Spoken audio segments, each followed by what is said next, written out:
This week, Meghan Markle has asked people to tell the truth about her. The Waleses and Sussexes mark Father's Day in two very different ways.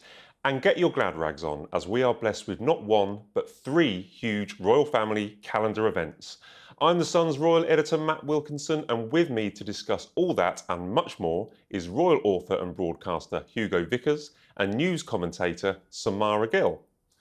Welcome, guys. Now, look, I went to Royal Ascot yesterday and I'm dressed like this because I'm back off to Royal Ascot as soon as we stop filming. But on the way back yesterday, I did get the chance to listen to Meghan's latest podcast interview. And I kind of almost choked on my little can of gin and tonic when I heard the line of her asking people to tell the truth about her. What do you make of this line, Samara? Because she has been accused in the past of kind of bending the truth a little bit. It was kind of a plea where she was saying she wanted to change the narrative, and the narrative would be she wanted people to speak the truth about her. Yeah, speaking the truth, how about that Buckingham Palace audit and Kensington Palace audit where that has been withheld and not shown to the public? I think that would have a lot of truths in it about Meghan and the bullying allegations, or the revolving door of staff that she churns through, that she's had to sign NDAs. I mean, I don't want to listen to this woman about truth, because the fact of the matter is she's a constant liar. Her whole brand is built on a spin of lies, and I don't trust a word that woman says. So I think that it is very, very low of her to insinuate that we should listen to her truth, or she wishes that other members of the royal family told truths. I don't want to hear it from her. I really don't. Well, she was referring to 8 years ago. She said, "My dear friend Serena told me years ago, a lie can't last forever." And she added, 8 years ago is a long time, but not forever. She's trying to move forward, Hugo, but she is still talking about, still harking back to issues or problems that she had when she was in the royal family. Well, yes, she'll always do that. But actually, I think Samara and I and others do actually tell the truth about her, and I don't think she likes it very much. Right, I mean, that's probably one of the points. She did mention in the podcast that she was thick-skinned. Again, I did kind of raise my eyebrows a little bit about that. But apparently a failure is a win for her. She also said that, and she ought to know, because there have been plenty of them. And then also she said at the very end, if you persevered, which was I mean, thank you very much for making me watch an hour and a half of this stuff, by the way. I really needed that. At the very end, she said that her 15-year-old self would be very proud of her present-day self. And how she's doing. So I wonder what her 15-year-old self was like. I mean, God. I don't think anyone's proud of their 15-year-old self. I mean, I don't understand what she was trying to say there. It was like the lack of authenticity in that interview was really palpable. Like, Emma Grede is, who was the interviewer, she's such a self-made East Londoner who actually really fought for what she has. And she's really the brains behind a lot of big brands, you know, the Kardashians, etc., which is a little bit tawdry, but, you know, she really is someone who worked her way to be there. Meghan, on the other hand, really socially mountaineered her way to the top. So it's very difficult to take, you know, this authentic side that Emma was giving and this complete lack of authenticity that Meghan was showing in the interview. It was very hard to watch. I don't know about... So, guys, when I was listening to it, and I didn't get the chance to write it down, but I started keeping a tally of the amount of times she actually used the word authentic. She used authentic, right. Authenticity. It was something that was scattered. I think it was an hour and a half long, and it was scattered throughout about talking about how authentic she was, how authentic her brand was. 25 times I counted. You did count, did you? Yeah, 25 because times. I have no life. But yeah, she probably said it more, but it was scattered throughout there, and it was like, that's the one thing you're missing, Meghan. Nothing is authentic about you. I thought it was rather interesting that Emma Grede did that. I mean, I personally, I hate to tell you, being so very old-fashioned, hadn't heard of Emma Grede, and I imagine she did this thing so that she would be, you know, a lot of her people, the Meghan Markle people, would then watch her and say she'll also be better known. So now, and I was very impressed by her, and I looked her up, and she's done fantastic things, as you said. So what on earth she was doing except somehow sort of, you know, getting on the bandwagon with Meghan Markle, I don't really know.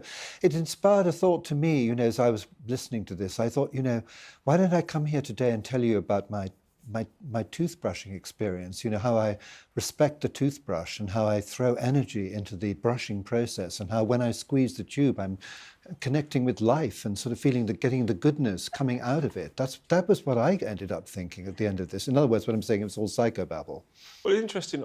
I came away from the thought thinking, I didn't feel overly offended by it. I was listening to if you came in as an outsider and didn't know the history of everything that's been going on, you would just listen to an entrepreneur talking with passion about her life and her business. And I think that the fact that we do have this long memory, she is trying to kind of change as she talks the narrative. And if she had come out with this interview 7 or 8 years ago, I think people may have been more favourable to her. I think it's because we still have the memory. We still know that everything that's gone on in the past. I think it's been such a wasted opportunity. She did seem to me as someone who was actually talking with passion about her business. The thing is, nobody would ever listen to Meghan Markle if it wasn't the fact that she'd married to Prince Harry. Exactly what you were saying. I mean, the social mountaineering. I mean, because she's married to Prince Harry, it gives it a soap opera quality, which seems to appeal to everybody.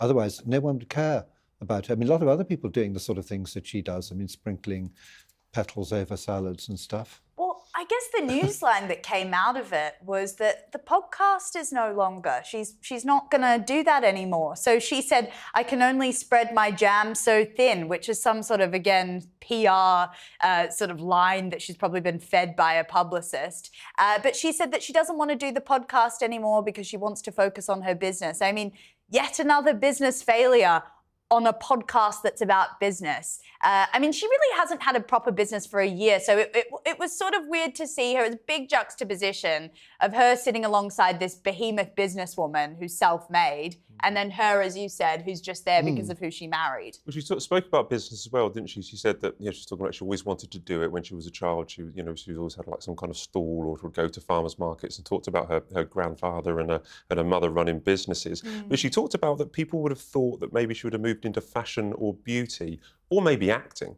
I mean, are you surprised that she's gone really full into this business idea rather than fashion, beauty or acting? Nothing surprises me. And I mean, she's said something about broadening out and coming out of the kitchen and into the drawing room or something. I don't know what she's going to do next. I mean, but the end of things, and the problem with her is that she's gone down the celebrity route and taken Prince Harry with her. And celebrities have to keep reinventing themselves the whole time to keep in front of the media.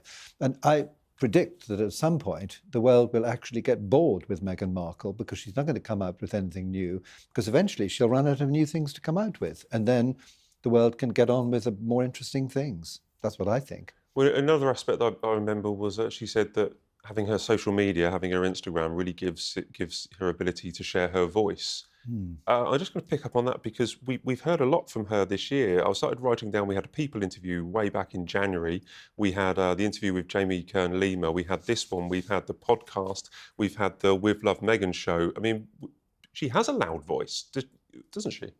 I mean, I've got massive fatigue from the amount of stuff that she's foisting on us. It feels like every other week she's on this sort of unknown person's podcast or somewhere making a post or at a concert broadcasting her entire life out. I mean, for someone who yapped about privacy for so long, she's basically got the opposite of it. I mean, the videos that she's been releasing are very, very private moments. And the things that she's saying on camera are very, very private things about her life. So I'm really confused about how she's going to navigate the next couple of years and the next couple of decades if this is how much content she's putting out into the ether every single day. I mean, the audience is fatigued. I don't even know how she would feel. And it's a very concerning and weird strategy, I must say. Well, she says her Instagram page, she finds it liberating. And I've got written down here, she said she believes it's a place where she can share on her own terms. Remember, she doesn't allow comments. You're not allowed to comment, but this is a place where she says, she feels liberated. She feels free to share with everybody. So there we go. Yeah, so leaving the firm was worth a couple of Instagram posts. All right, Meghan. I mean, for me, that's just not good enough. Now talking of leaving, we ran an exclusive in the Sun on Saturday about 4 members of staff that have left Sussex Employ. Now, these were 3 very well-respected, very professional comms staff, 2 communications directors, 1 based here in the UK, and also the person who was initially behind Meghan's Instagram page until recent weeks, where they've now joined Method Communications. They've got this whole new body of team that were behind the twerking video. How do we feel about this change of direction for the Sussexes, guys? Well, I mean, it happens the whole time, doesn't it? She can't keep staff, and that's always a very bad sign. And that goes back for decades. Well, not decades. It goes back for years, though. I mean, everyone leaves. I mean, she's obviously a nightmare to work for. And I mean, I've told this story before, but, you know, first time I heard about it was when she was rude to the gardener when she was at Frogmore Cottage. And the head gardener went and complained to the Queen. Queen drove down in her Land Rover and ticked her off. Oh, wow. But that's ages ago. You know, who would do that now in this kind of situation? There isn't anyone to drive well, down no, she to just sacks, Montecito. no, she just sacks people and then gets new people. And that's just the same as all these new projects. I mean, she can't keep people. It must be very difficult for them because as she's always changing direction, it must be very difficult for them to navigate actually what's going on. And then the moment something goes wrong, she blames probably somebody and chucks them out and gets a new person. And so it goes on. This is interesting. One source said to me, Samara, when we broke the story, they said, well, they always blame other people. There's always somebody else to blame if things go wrong. Yes. Because things have gone wrong this year. There's been so many PR disasters that have happened this year. Is there maybe a time where they stop blaming their comms chiefs and maybe start looking at themselves? It's a great question. I mean, their entire life is built upon the blame game and this victimhood that they perpetuate. I mean, they put it on their own family, they put it on their staff. Their staff are a revolving door of, as you said, Hugo, very qualified people who have worked in very high pressure environments, Meta, Apple, you know, Facebook. It's ridiculous that they aren't able to hold them, or Meghan isn't able to manage people properly. And not to go back to the podcast, but she said this very interesting quote. She said, "I no longer value decision made by committee," which basically means I don't care about what anyone else thinks anymore. I'm not going to consult anyone. And I basically am a one-man show and an echo chamber, which really does go to the whole dictator in high heels claims, you know, the accusations of bullying and the way that she manages her staff just being absolutely perilous. So we think going on that line then, do we think that the twerking video, which we are told is, you know, all to do with this new super duper dream team that they've brought in that knows how to get content online? I mean, it had 42 million views. That will be viewed as a success in Montecito. Do we think that Meghan is the I think ideation she used in this podcast quite a lot, which I had to Google. But do you think she comes up with all the ideas? Do you think she was behind that twerking video, as you pointed out, that you know she doesn't want to do things by committee, or do we think that this whole new team that she's brought in that's coming up with fresh ideas are the ones that have really given fresh impetus to her social media? I mean, it was so left of field to see that twerking video. I know we've spoken about it a lot and everything like that, but it was such a change from the sanitized linens and cherry picking and fruit picking in the forest of Montecito. Then to see that twerking video with the random sound over it, it's such a sort of swerve in the other direction for her brand and her social media page. I know that it did get a lot of traction and that's kind of what she wants at the end of the day, but... This has been happening last couple of hours, and some more information might come out in the next couple of days. But Tyler Perry, very well known in the US, a very world famous, well-respected TV producer and film producer. There have been some sexual assault claims made by him. It's a chap called Derek Dixon, and it's a $260 million lawsuit. And I'm going to say it's interesting because he is Lilibet's godfather. He revealed this on the Netflix show. He appeared as a character witness for Harry and Meghan in their 6-part show. This throws all sorts of issues, legal issues as well, commenting on it because it might develop over the next couple of weeks and days. But what is the importance of a royal godfather, Hugo? How dare Meghan lecture anyone about truth? That's the blunt question being asked by commentator Samara Gill, who has come out swinging, accusing Meghan Markle of building her entire public identity on carefully packaged half-truths and outright lies. In an age where public figures demand authenticity, Gill says Meghan has turned truth into a performance and the royal family into her scapegoat. Meghan has consistently positioned herself as the honest outsider, the truth teller who exposed the coldness of the palace, the racism in the monarchy, and the supposed cruelty behind closed doors. But Samara Gill is calling it out, saying Meghan's version of truth is highly selective, emotionally manipulated, and commercially packaged. Well, I mean, godparents are there to sort of mediate with the parents. I mean, in a sense, a godparent, one of the great things, of course, the real mission of a godparent is to make sure that they're sort of brought up in a Christian way and then sort of confirmed at a certain age, that we know. But also godparents can be very useful in sort of mediating between parents and saying, well, he said that, well, well, wait a minute, I can tell you a few things about what he was up to when he was young. So that's usually they're usually chosen as really good family friends, not as sort of celebrities and sort of figures like this. But it doesn't really mean anything particularly. I know if the Queen, Elizabeth II, was a godparent, one of the things she would do would be to go normally to the wedding of the godchild. And then the one exception, funnily enough, was Charles Spencer. She didn't go to his wedding. But anyway, there may be reasons for that. You see problems with Tyler Perry and his connection to the Sussexes coming down the line? Well, yeah, there's nothing very Christian about a sexual assault claim.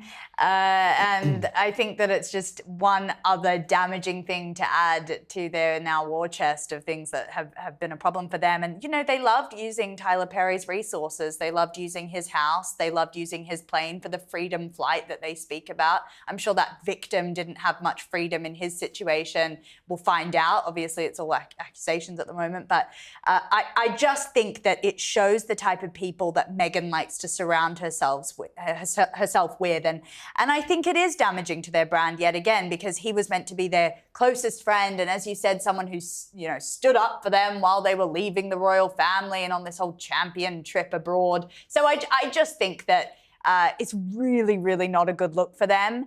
And let's see what will come out of this. I think if accusations of this kind in court, this kind of legal writ had been made against Prince George's godfather or Prince William's godfather, Can you imagine? It would be a huge story. I think. Do you know what I mean? It would bring a lot Well, of I attention. do, but I mean, in the days when the Evening Standard used to have a placard outside, it would always say something like Queen's cousin in grave trouble. I mean, you bought it and then you never heard of the cousin, had you? They like to make an association with the person. You know, that's how they do the link, isn't it? Well, that's totally right. I mean, I'm not specifically associating or the lawsuits and the accusations, you know, anything disparaging about Lilibet, but it needs to be drawn attention. This is somebody who's very close to the Sussexes. Harry and Meghan went to his 55th birthday in September, which kind of doubled up as Harry's birthday last September after Harry's 40th. They live close at Montecito.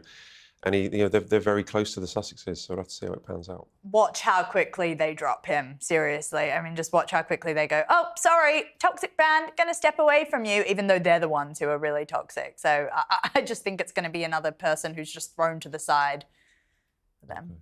We'll watch this space. Let's just dwell a little bit on Lilibet and Archie. We saw a little bit more in a video posted on Meghan's Instagram page. Well, I'm getting fed up with seeing the back of their heads and hearts stuck over their faces when they go to Disneyland and things. I mean, either show them or don't show them at all. But I mean, you can see what she's up to. I just think there's going to be a terrible revenge when those children grow up. I mean, I don't know about you, but I would be very annoyed if I found that I'd been used in all these posts in a strange way by my parents.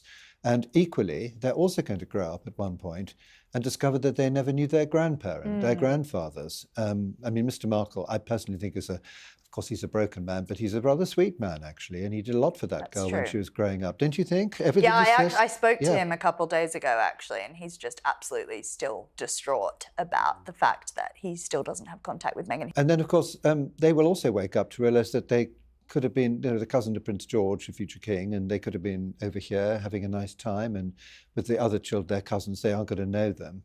I mean, the only hope in that direction, if I'm sort of, being serious and sort of less aggressive about it, is I think Princess Eugenie could do quite a lot, because she's obviously the one who's close to Prince Harry, and if do you remember all that Portugal business? They were going to buy a house and things, and if those children that met Eugenie's children, then perhaps eventually they can meet, Prince George and the others. But I don't know. It seems I think I would be. I could just see a horrible revenge coming from those children. Interesting. Well, look, at the Platinum Jubilee several years ago, I took a wrong turn after one of the events, and I walked into an area I wasn't meant to be. And Peter Phillips' children, Mike and Zara's children, were all playing around, jumping on each other, jumping on Mike's back, jumping on Peter Phillips' back. And it was actually a really kind of joy to watch. And that's what occurred to me there. I thought, well, wouldn't this be great if Lilibet and Archie could hang around with all their cousins? But... And I mean, I've said it before, but the Queen always had somebody with her when the Sussexes came to see her to stop them taking photographs and, exploiting the situation. I mean, it's pretty interesting, this new Instagram PR strategy, though. I must say, I know we talk about the backs of the children's heads. The children's faces were front and center of those videos. So it seems like this new PR team has just chucked everything that she previously had out the door and said, no, we want you twerking, we want the kids' faces, and we want everything out there, and we want the public to be able to dissect it. So that's a very interesting sort of shift for that brand, Meghan and Harry. And I really think that it's tragic that the King and Thomas Markle Sr. were not included at all and are not in the children's lives. It's really a tragedy. Well, because we had the contrast there with Williams, where we had two pictures of all his three children. There was a before and after, wasn't there? There was a before where they were all pictured cuddling their father, and then they've got him on the floor and they're having a little bit of a play with him. And what did you make of the contrast between those two? Do you remember the royal wedding pictures that Patrick Litchfield took? Again, there was a moment when he said, "Okay, guys, it's all over," and they all flopped down together, and he took a quite sweet picture of everybody, all the bridesmaids and everybody all sort of tumbling over each other. Yeah, I mean, it's completely different. And of course, I've said this before too, but can you come back to Mother's Day? I thought you celebrated your own mother on Mother's Day, not yourself as a mother. And again, we've got Prince Harry as a father being celebrated. So she obviously is not going to celebrate either the King or Mr. Markle. So, yeah. Not her own father who paid all her school fees. Exactly, and and took her on the set and everything. And, you know, and just go back to, sorry to keep going back to the past, but why did Mr. Markle never meet Prince Harry? And there can only be three reasons for that. One, that she was ashamed of him, which I think was a bit pretty unattractive. Two, possibly that she thought he'd done something. But when Prince Harry rang Mr. Markle up and asked if he could marry his daughter, he said, "You can marry her as long as you never raise your hand against her." And of course, we don't talk like that. So maybe he lives in a world where people have done that sort of thing. I dispute that as well. I don't think that's the case. The third reason is that I think she was worried that he might actually have warned Prince Harry that this is not what you're getting, this girl. They're not two normal families, are they both married into? I mean, let's be honest, that both families have quite a lot of history. They've got a lot Mr. Markle should have been at the wedding, and they should have flown him over and stuck him in a health farm in the Shetlands or somewhere. Prince Harry should have gone up to see him, and if he couldn't have walked the aisle, he should have been sitting there, because as you rightly say, he did a lot for that girl. She even admitted it in the early days before she distanced herself from him. He lives 3 hours away. There is no excuse. And actually, I have to say, it's pretty, some of the circumstances that he's living in compared to the riches that Harry and Meghan have is appalling. And I will always defend that man, because I think that he has been absolutely wronged by that woman. He's in the Philippines now, correct me if I'm wrong. He's in the Philippines, yes. He is there with Thomas Markle Jr. and they're just trying to get away from it all. When we talk about privacy and, you know, Harry saying, "Oh, I want security," they have been hounded. They have had to flee the country, basically, to try and get some peace and quiet. So he was 70 miles away, wasn't he? It wouldn't have been very difficult for Prince Harry to have driven the children over there to meet him. I mean, and she talks so much about, you know, relationships and things, and mucks up their own relationship. And one day, as you rightly say, he will die, and then there'll be a whole lot of, you know, what's Meghan, will she go to the funeral? She'll probably make a whole thing about it. And poor man, I feel really sorry for him, because if you listen to what he says, not how he's reported, but listen to actually what he says, he never says anything unpleasant, does he? That's very true. Yeah. Well, I don't know about that. I think he does. I think over the years, I like Thomas as well. I spoke to him in the past. He's reported as saying it's always, you know, it's always twisted. Okay. I mean, if you actually listen to the actual words that he says, he often, when he's interviewed, you can see him thinking for a bit, and he's very moderate. Well, and he was also very respectful to the late Queen, always, and admired her hugely. And what this couple have put her through is one of the things I shall never forgive them for in the last years of her life. I hope it all ends well with Thomas, because, as you say, I've spoken to Thomas in the past, and he's a very lovely, but slightly not damaged, but he's quite, you know, he's been hugely affected by what he was thrown into when it emerged that Meghan married Harry. It's very messy, and I actually think that without fixing the foundations of that relationship, both Harry and Meghan, they actually won't be able to pursue a sort of brand, because it's very hard to take them seriously when everything's a car crash behind the scenes publicly. So I just think without fixing these family relationships, you can't pretend to have this like lifestyle brand with linen and picking things. It just doesn't work. So I think that's actually, it's a bigger problem for them. Okay, from deep-rooted family issues, let's try and settle something a little bit happier. I was at Trooping on Saturday. Yes. I saw the Princess of Wales with Louis, George and Charlotte. They seemed a little bit more grown up. They seemed a little bit more better behaved, a little bit kind of more, well, it's a they were year more since comfortable the last in the carriage. Isn't it? Children do grow up rather quickly at that age. But yeah, no, they were all great. I mean, it was absolutely lovely to see. She looked absolutely stunning, I thought. And this was a return, really, to Trooping, because last year she wasn't on the dais. This year she was on the dais with the King and the Queen. And that was quite a sight to see the three colonels with the colonels and William and Edward on horseback as well. It was quite a sight. Absolutely. Yes. Magnificent. No, it's very good. And she was also at the Garter ceremony on Monday as well, looking lovely. It's been quite a week. Let's talk about Catherine. It's been quite a week for her. We haven't seen her, we haven't seen her for a while, but we saw her at the Garter ceremony, giggling when Prince William walked past in his plume and his cape and trooping with the children. I understand you would have been at Garter as well. Yes, I hate to tell you, I've been to every one since 1965, but that's just one of those things. It's an achievement. Gosh, yeah. Nobody else has, I can tell you. Yes. And how welcome was it to see the Princess of Wales back this year? Because she wasn't there last year. No, it's always wonderful to see her back. I mean, that's the great thing. She's really the great hope of the future, isn't she? She's the real star. She's the biggest star in the royal family. I think her not being there for at least a year or 18 months has actually just shown how much we do need her when you see her coming back and sort of the reverence that the crowd has for her and the beautiful pictures that come out and just the elegance and grace that she brings to the royal family. I think we all really missed her, and it's just fabulous to see her back out there looking really healthy and doing what she does best, which is a service, a life of service to the people. She has always been so graceful with that. Do you remember Wimbledon last year, the roar from the crowd when she appeared, Yeah, I was there. I was like, wow. I mean, she was a vision. It was like there was light coming out of her. I know I'm like such a Princess Catherine fangirl, but it was something else. From the Oprah interview to Harry and Meghan on Netflix, every headline, every story, every revelation was, in Gill's words, constructed to sell, not to enlighten. Samara Gill points to glaring inconsistencies in Meghan's narrative. The wedding timeline that didn't match up. The curated image of royal isolation despite millions in taxpayer-funded security. The claim that Meghan was silenced while simultaneously dominating global media. According to Gill, these aren't harmless misquotes. They are calculated moves, meant to paint Meghan as the eternal victim while discrediting the institution that made her famous. What makes this even more damning, Gill says, is Meghan's insistence on lecturing the royal family on how to act, how to lead, and how to tell the truth. Gill argues that the monarchy, for all its flaws, is built on duty, stability, and centuries of public service. Meanwhile, Meghan's brand is built on Netflix deals, podcast flops, and public feuds. But this is really the season, isn't it? As I say, I pointed out we had Trooping. Let's talk about the three children just briefly, Louis, George and Charlotte. And I say that they were kind of better behaved, but they feel a little bit more comfortable on the main stage now.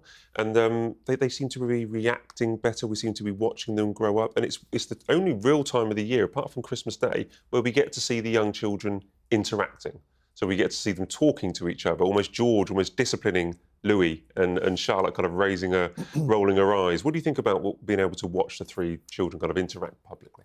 Well, I think they're just such stars and obviously very well brought up kids. They're all at school together, as you know. It's just a lovely family. They're absolute superstars. Yes. You can already tell just when you see those glimpses of their personality that they are the future of the royal family and they will bring them into that next chapter. So it's brilliant to see them. You can see they all get along. Yeah, you're right. There are those dynamics there. Louis obviously the breakout of the three, but they all hold their own, and you can see how amazingly William and Catherine are bringing them up. That shines through. They've got great mannerisms, and you can see that they're very serious people, So or do you little kids. Do you think we get a sense of their personality on these big events? Yes, I do. I think Prince Louis, I think, is very intelligent the way he does things. I mean, the flick of the head and things was very kind of subtly done. And Princess Charlotte, I've always thought, is a grown-up masquerading as a 10-year-old. Totally, yeah. I see so much of Elizabeth II in her. Yes, There's a lot of that sensibility, You're right. yeah. Absolutely. Which brings me on to my point that if we're watching them live, you know, at these major events such as Trooping and VE Day, as you pointed out, with the moving of the hair, we're only getting to see Archie and Lilibet on curated Instagram pages. We're not able to see their personality maybe in the same way that we can see the Wales children. No, well, they're out, aren't they? I mean, that's another world. But I mean, apparently they're called Prince and Princess these days, which I'm sure will help them enormously when they're at school in a dangerous situation. I mean, it's all ridiculous. I think it's not fair on them because actually the media will get to dictate what their personalities are because Meghan hasn't shown any of it. So when they're a little bit older, maybe when they're rambunctious teenagers, all it's going to be is probably paparazzi shots of them coming in and out of maybe a club or a dinner, and then we're going to decide who they are. And that's actually not fair. And I think Meghan and Harry, because of their paranoia, are setting them up for failure. And I'm really, really worried about what the future will bring for those kids. And it is quite tacky as well, just these Instagram reels with cheap sort of music over them. That's all we get to see. I'm not very comfortable with it at all. We never know what's going to happen. I mean, the way the situation changes with Harry, Meghan and the royal family, it changes year by year. So we don't. But I say currently there is a real difference in how we're looking at the Wales children and the Sussex children. And they don't know each other. They don't know their closest cousins. I mean, that's sad in itself. Those are possibly the people that they would relate to, and they don't have any contact with them. So it's sad that they're not all growing up together. I think Princess Diana would have wanted to see that. And it's just, it's very depressing, honestly. Now, one of the other royal events that have been happening, as we mentioned, you were at Garter. I was there on a press stand watching everyone go past, and it's beautiful. Everyone's sitting out on the lawn, and it's a real fun day. One of the people who weren't there was Prince Andrew, but he did go to the lunch, so he did pop up to the private aspect, but he didn't come down the hill walking with the King and all the other royals and all the other Order of the Garters. But he still has his award. Do we think that that should be removed, or if he's not allowed on the parade into the public aspect, should he continue to hold it? Of course he should. He's never been found guilty of anything. If you look at the statutes of the Order of the Garter, just to be very boring, the reason that you lose it is for high treason or doing something against the sovereign. The only people who've had their garters taken away in sort of in the last century, let's say, were the First World War, 8 people like the Kaiser and the Emperor of Austria because they were at war with us. The Second World War, Emperor Hirohito of Japan, because Japan was at war with us.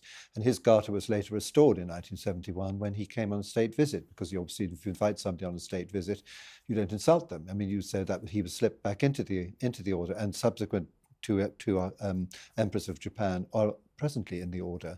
No, of course he shouldn't. And he wore his garter robes at the coronation, but he goes to the lunch and he goes to what they call a chapter. They didn't have a chapter this time because they weren't investing any new knights. So he does all that privately, but it's, if he was in the procession, then, people like you would be saying, what's he doing there and why should he be allowed to be there? So he doesn't appear in public. Samara, correct me if I'm wrong here, but it is the most chivalric order in the UK. It dates back about 700 years.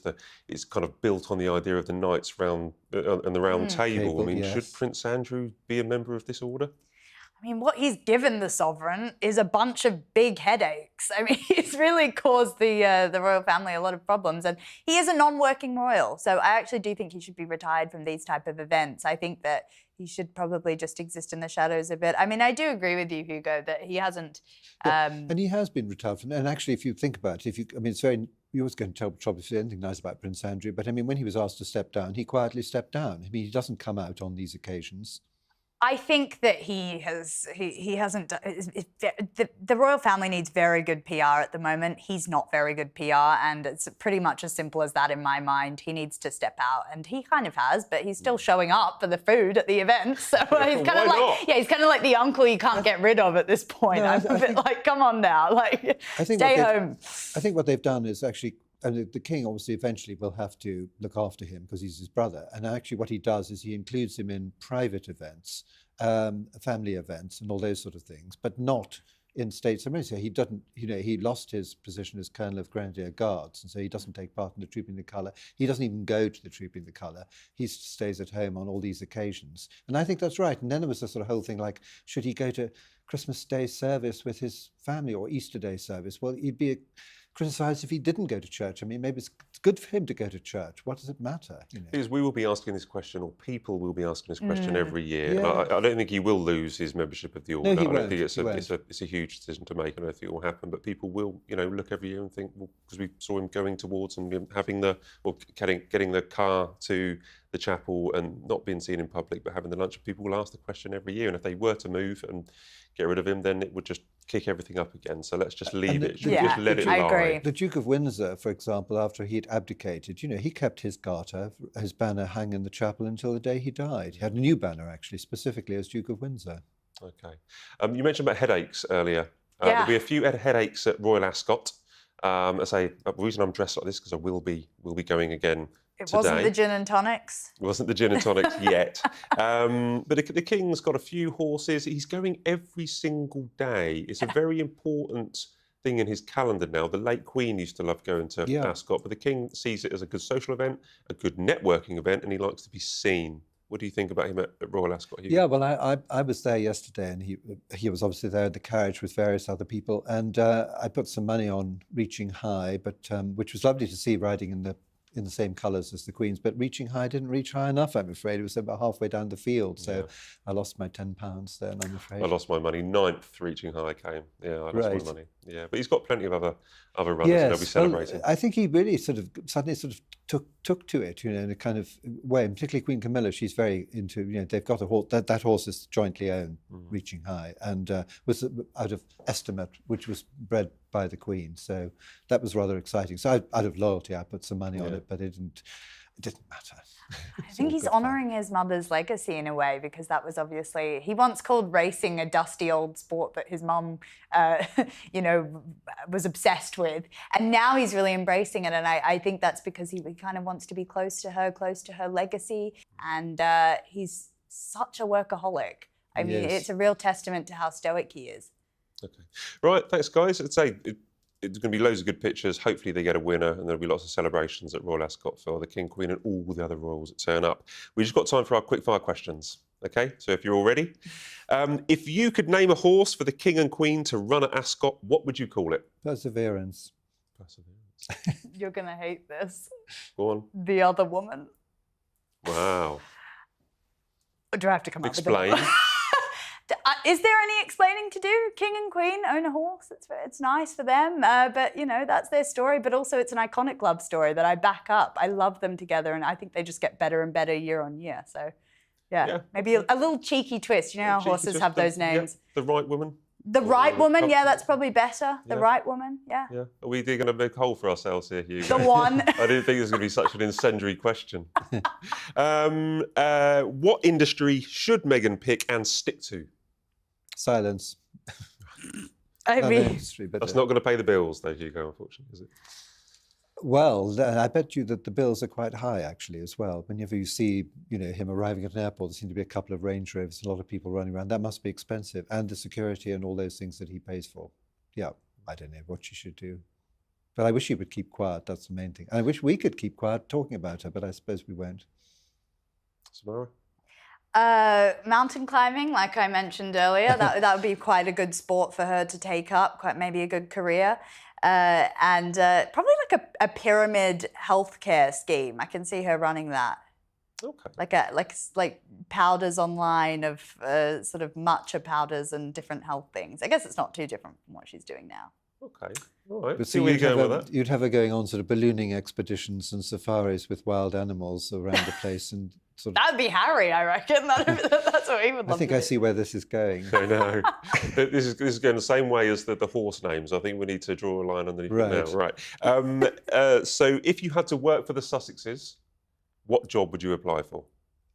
Oh, well, it wouldn't last very long, so I could apply for any job I liked, I suppose. I don't know. It might be quite fun to be the butler, because then you could hear their illuminating dinner conversation, couldn't you? Agree. I mean, I was thinking about this, chief exit interviewer, because I think that is a very in-demand and always being used job. I mean, they've got constantly staff in and out. So I'd just want to be doing the exit interviews and getting all the scoops. Right, that's a good idea. With human resources, you'd be very busy, wouldn't you? Be booked and busy. Doing all the payoffs and things. And yes, working out how much they had to get in redundancy pay. You'd be very busy. Yeah, well, they're not there for long, so not too much redundancy, Brilliant. Well, excellent answers all round. Thank you very much. Really appreciate that. We went through a lot, so, you know, it was a very busy week. So thanks for everything you contributed. And yet, she positions herself as the moral authority. Gill's criticism cuts deep. She claims Meghan isn't just bending the truth. She's monetizing it. With every scandal, every new leak, every media deal, Meghan rebrands herself while burning bridges behind her. And the worst part, according to Gill, Harry is being dragged along for the ride, fully invested in a narrative that many now say is starting to collapse under its own contradictions. Truth is a powerful word, and a dangerous one when used recklessly. Samara Gill's takedown of Meghan Markle raises a difficult but essential question. Can someone who twists facts, reshapes timelines, and constantly shifts blame really claim to stand for truth? Or is the Sussex brand not built on honesty, but on outrage, victimhood, and carefully marketed lies?